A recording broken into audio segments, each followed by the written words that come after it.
Friday in Florida is terrible because it means they're heading into the weekend, when people blow off some steam in Florida and it gets worse. Here, it's great because we catch one more criminal. We get to take a That's break right. from the stupidity. Integra Financial Services, Florida Not with AJ and McCall on VFX. What are the 3 headlines, please? Well, we got headline number 1. A movie theater manager got busted for selling cocaine from the concession stand. Good gosh.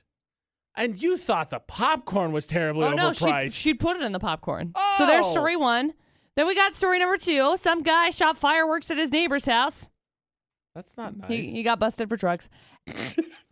That's, of course, how we all thought that story was going to end. And then story number 3. Some guy heard hockey fans yelling, shoot, shoot, and thought it was a gun, so they called the cops. Really? Yep. Wow. So there you go. 3 crazy stories. Wow. How about the swerve McCall pulled on us? Guy shoots fireworks at his house, and then he gets busted for drugs. Yeah. It's like all the movies all the time are like, oh, you should have stopped my mom. She smoked cigarettes all the time. They got her cigarettes. Now she's killed by a giant crab. Yeah. What? Wow, dang.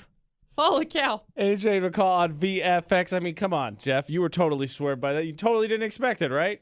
No. Exactly. McCall's throwing out twist innings here, and it's already tough enough to figure out which stupid story's Florida. Integra Financial Services, Florida, not on VFX. 3 full stories, please. Okay, so we got story number 1.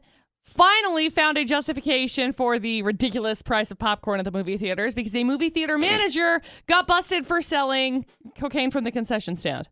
No?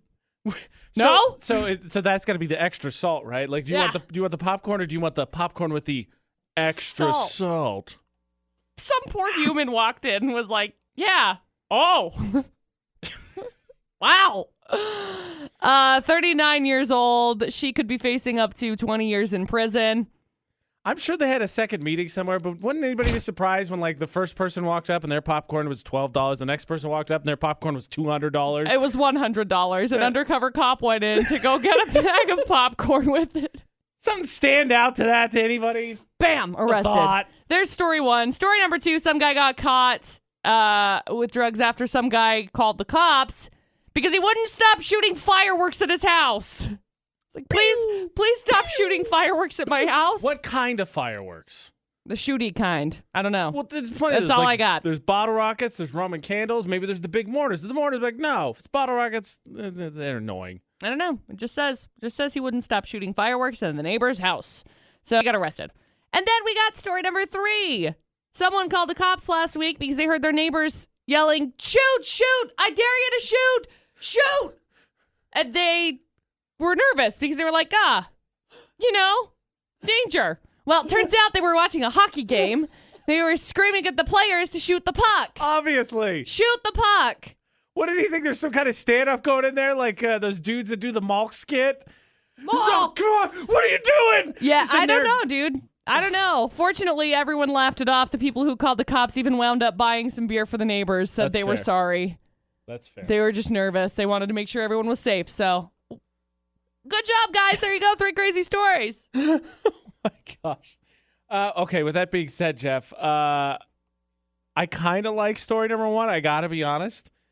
Just because, I feel like it should be pretty obvious. I know concessions are expensive, but I like to think wherever that was, fingers crossed, maybe Florida, that nobody walked up and was like, that popcorn will be $100. And everybody's like, man, yeah, but why is it so expensive?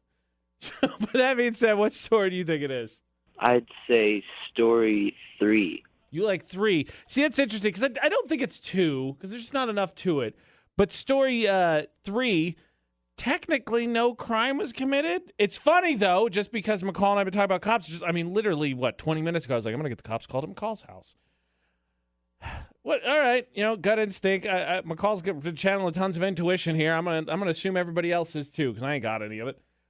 You sure? You want to go story number 3? Yeah. All right, your call. Ultimately, I'm just here to guide you. It's your decision. McCall, is it story number 3? It is. Congratulations. Wow. Yeah. I'm going to tell you, I for sure thought it was number 1. I mean, let's be honest, AJ. If somebody's yelling, shoot, shoot, in your neighbor's house in Florida, don't you think maybe you'd call the cops? No, actually. I wouldn't. In Florida. Yes. Eh. Yeah, you would. Eh. Hang on the line. We'll grab some info from you, okay? All right.